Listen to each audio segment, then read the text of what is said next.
নমস্কার। দেখুন, কালকেই বলেছিলাম যে চার্চিল ব্রাদার্সের টিম তাহলে কি হবে, কারণ জামশেদপুরের ফুটবলাররা চার্চিলে খেলতে চাইছে না।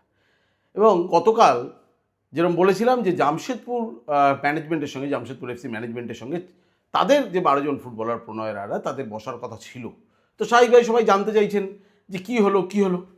তাদের জন্য তাদের জ্ঞাতার্থে জানিয়ে রাখি, কালকে জামশেদপুরের সঙ্গে সেই ফুটবলারদের মিটিং হয়েছে, সেই ১২ জন ফুটবলার যাদেরকে জামশেদপুর এফসি এবং চার্চিল ব্রাদার্সের লাইসেন্স হস্তান্তরের জন্য চার্চিল ব্রাদার্সে চলে যাওয়ার কথা ছিল। ফুটবলাররা পরিষ্কার বলেছেন সেই মিটিংয়ে যে দেখুন, আমরা তো জামশেদপুর এফসি দেখে জামশেদপুরে সই করেছিলাম, আপনাদের পরিকাঠামো দেখে, আপনাদের বেতন স্ট্রাকচার দেখে, এভরিথিং দেখে। আমি তো চার্চিল ব্রাদার্স দেখে আপনার জামশেদপুরে সই করিনি। আপনি আমায় মানসিকভাবে বাধ্য করতে পারেন না যে আমি একটা ক্লাবে খেলতে চাই, আপনি চুক্তির আইন দেখিয়ে আমাকে অন্য ক্লাবে ট্রান্সফার করে দেবেন।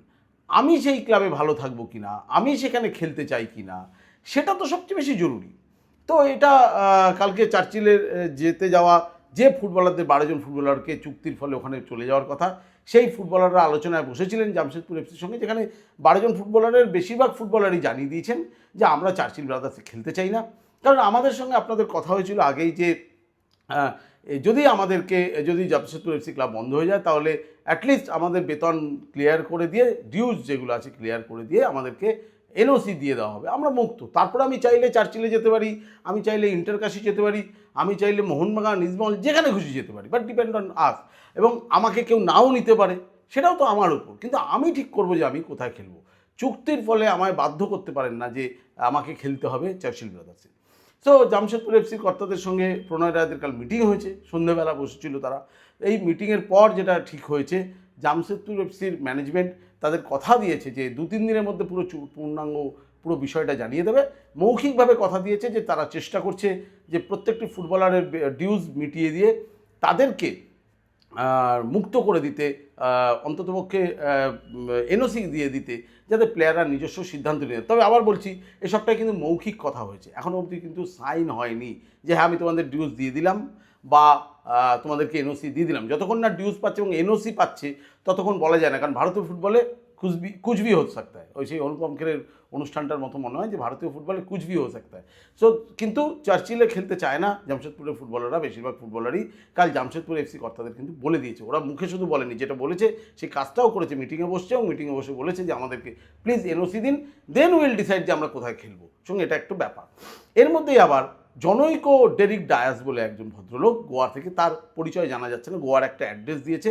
সে আবার ক্যাশে সেই আন্তর্জাতিক বডি, যেটা ফুটবলারদের বা কোনো ক্লাবের সমস্যা হলে, আইনি ব্যাপার হলে, যে কোর্টে তারা আন্তর্জাতিক যে কোর্টে, ফুটবলের কোর্টে যাওয়া হয়, সে ক্যাশে, যে ক্যাশ থেকে ইন্টারকাশি জিতে আই লিগে চ্যাম্পিয়ন হয়েছিল, চার্চিল রানার্স হয়েছিল, যাদেরকে ভারতীয় ফুটবল ফেডারেশন চ্যাম্পিয়ন হয়ে যাওয়ার পরও ক্যাশের নির্দেশে রানার্স ঘোষণা করতে হয়, সেই ক্যাশে জনৈক ডেরিক ডায়াস বলে গোয়ার এক ভদ্রলোক চিঠি দিয়ে বলেছে যে এই যে যেভাবে একটা আই লিগের সেকেন্ড ডিভিশন টিমকে লাইসেন্স হস্তান্তরের বদলে আইএসএল অর্থাৎ দেশের সর্বোচ্চ লিগে খেলিয়ে দেওয়ার চেষ্টা চলছে, সেটা আমাদের ভারতীয় ফুটবলের ক্রীড়া পরিকাঠামো, স্পোর্টিং স্পিরিট, সেটাকে কিন্তু নষ্ট করছে।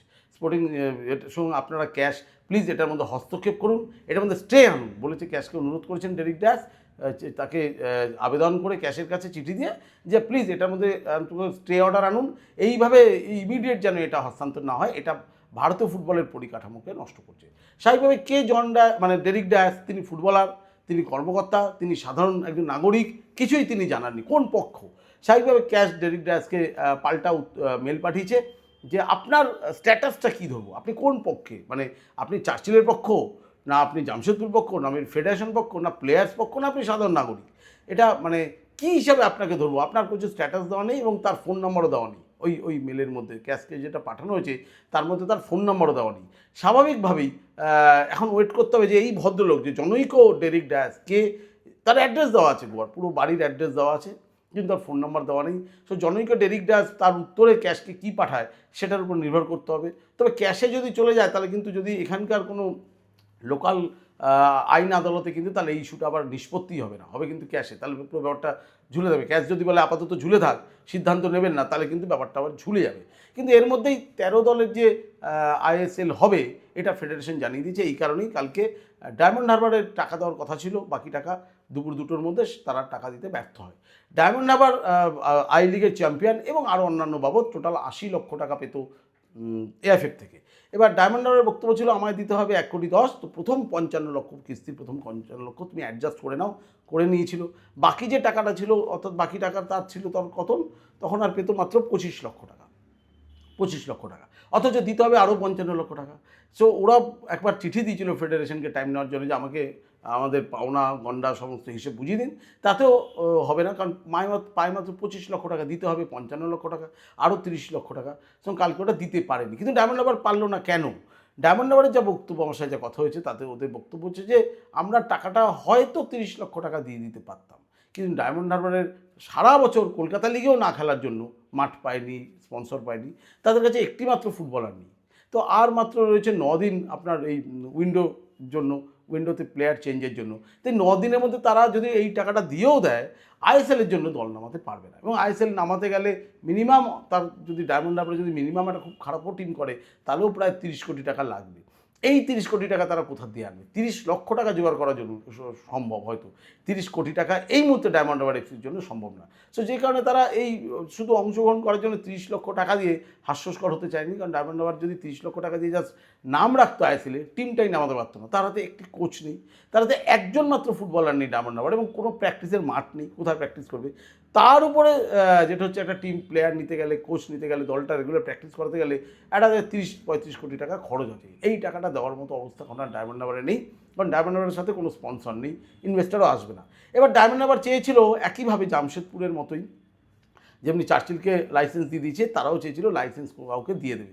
আই লিগের বহু ক্লাব ডায়মন্ড হারবারের সঙ্গে যোগাযোগ করে, প্রচুর ব্রোকার যোগাযোগ করে, কিন্তু মজার ব্যাপার হলো কেউই ডায়মন্ড হারবারকে অফিসিয়ালি মেল করেনি। ডায়মন্ড হারবার কর্তারা বারবার তাদের বলেছেন, ওকে আপনাদের প্রস্তাবে যারা মৌখিক প্রস্তাব দিচ্ছেন আমরা লাইসেন্স দিতে রাজি, আমাদের মেল করে টোটাল প্রপোজালটা দিন। একজনও আই লিগের ক্লাব বা ব্রোকাররা অফিসিয়ালি মেলটা ডায়মন্ড হারবার ক্লাবকে করেনি যে আপনাদের সঙ্গে আমরা সংযুক্তি করবে এবং আপনাদের লাইসেন্সটা আমরা নিচ্ছি। কেউ এই বাজারে, এই বর্তমান পরিস্থিতিতে কেউ ডায়মন্ড হারবারের সঙ্গে সরকারিভাবে সংযুক্তি ঘটতে চায়নি, সবই মৌখিকভাবে হয়েছিল। একজনও যদি ডায়মন্ড হারবারকে কোনো আই লিগের ক্লাব অফিসিয়ালভাবে চিঠি দিত, ডেফিনেটলি ডায়মন্ড হারবার সেই লাইসেন্সটা তার হাতে টাকা নিয়ে তুলে দিত, কিন্তু কেউ করেনি। দ্বিতীয় কথা আরেকটা যেটা মনে করা হচ্ছে যে জামশেদপুর এফসি যখন মাত্র 100 টাকার বিনিময়ে লাইসেন্সটা চার্চিল ব্রাদার্সকে ছেড়ে দিচ্ছে, আমি আগের দিনই বলছিলাম 100 টাকার বিনিময়ে, এটা তো টাকা না, এমনি জাস্ট একটা টোকেন মানি দিতে হয় বলে দেওয়া, তাতে ভারতীয় ফুটবলের আসল চেহারাটা প্রকাশ করে দিয়েছে যে কোনো ব্র্যান্ড ভ্যালু নেই।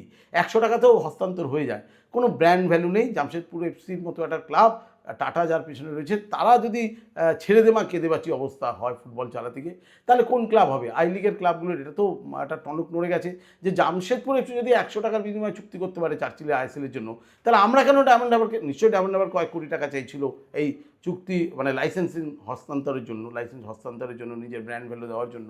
এবং কিন্তু আই লিগের ক্লাবগুলোর সামনে এই একটা চোখ খুলে যায়, টনক নড়ে যায় যে যদি 100 টাকায় চার্চিল আর জামশেদপুরের লাইসেন্স হস্তান্তর হতে পারে, আমি তাহলে কয়েক কোটি টাকা দেবো কেন?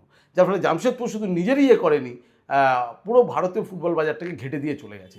যে অন্য কোনো ক্লাব আর ওই 10 কোটি, 15 কোটি, 20 কোটি টাকা দিয়ে আর লাইসেন্স নিতে আগ্রহী নয়। অর্থাৎ তারা চেয়েছিল 100-200 বা 1000 টাকা দিয়ে লাইসেন্স হস্তান্তর করতে, যার ফলে কিন্তু ডায়মন্ড হারবার আর খেলার জায়গাতেও যেমনি এলো না, ডায়মন্ড হারবারের লাইসেন্সটাও আর কাজে লাগানো গেল না। ইভেন মোহামেডানও কিন্তু চাইনি যে ডায়মন্ড হারবারের লাইসেন্সটা নিতে। যেমন একটা বলা যায় যে ডায়মন্ড হারবার ভারতীয় ফুটবলের শাটডাউন হয়ে গেল। ভারতীয় ফুটবলে যেরকম উল্কার গতিতে উঠে এসেছিল ডায়মন্ড হারবার এফসি, আবার উল্কার গতিতেই নেমে গেল। অনেকটা ভারতীয় ক্রিকেটে ললিত মোদির মতো উল্কার গতিতে উত্থান, উল্কার গতিতে নেমে যাওয়া। ডায়মন্ড হারবারের সঙ্গে একদম তুলনা করা যায়, উল্কার গতিতে উত্থান এবং উল্কার গতিতেই ভ্যানিশ হয়ে যাওয়া। ভারতীয় ফুটবল থেকে এই মুহূর্তে ডায়মন্ড হারবার এফসি ভ্যানিশ। ভবিষ্যতে কী হবে নো ওয়ান নোজ, বাট এই মুহূর্তে কিন্তু ডায়মন্ড হারবার এফসি শাটডাউন হয়ে গেল। খুব কম দিনের মধ্যে তাড়াতাড়ি এসে উঠে গিয়ে আইএসএলে উঠে গিয়ে তারা তাড়াতাড়ি করে শাটডাউনও হয়ে গেল। সো আপাতত এই রয়েছে ভারতীয় ফুটবলের আজকে অবস্থা। এবং আজকে চলে আসছেন ব্রাজিলের 5 জন কর্তা, বিকেলবেলা সল্টলেক স্টেডিয়াম উনি দেখতে পাবেন, আরও আনুষঙ্গিক হোটেল, প্র্যাকটিস গ্রাউন্ড সব কিছু দেখতে হবে। এটা আমি আগের ভিডিওতেই আপনাদের জানিয়েছিলাম, এবং যা জানিয়েছিলাম যে আজকে আসবে বৃহস্পতিবার, দেখুন আজকেই আসছে। আপাতত এইটুকুই অবস্থা। বিকেলে মনমান ম্যাচ আছে, আমার যা হবে তারপরে আপডেট দেবো। এবং চার্চিল ব্রাদার্স আর এই জামশেদপুরের কী হলো এটা জানতে হবে, কারণ চার্চিল কিন্তু যদি এই 12টা প্লেয়ার না পায়, চার্চিল কিন্তু প্রচণ্ড প্রবলেমে পড়বে। চার্চিলের হাতেও একটা ফুটবলার নেই, কারণ গত বছর চার্চিল ব্রাদার্স ভারতীয় ফুটবলে খেলেই নি। যার ফলে সেকেন্ড ডিভিশন নেমে গেছিলো আই লিগের। যার একটা ফুটবলার নেই, যার একটা ইনভেস্টার নেই, যার কাছে কোচ নেই, সে কী করে আইএসএলে দল নামায় তা নিয়েও কিন্তু আমাদের লক্ষ্য রাখতে হবে যে চার্চিল ব্রাদার্স কী করে দল নামে।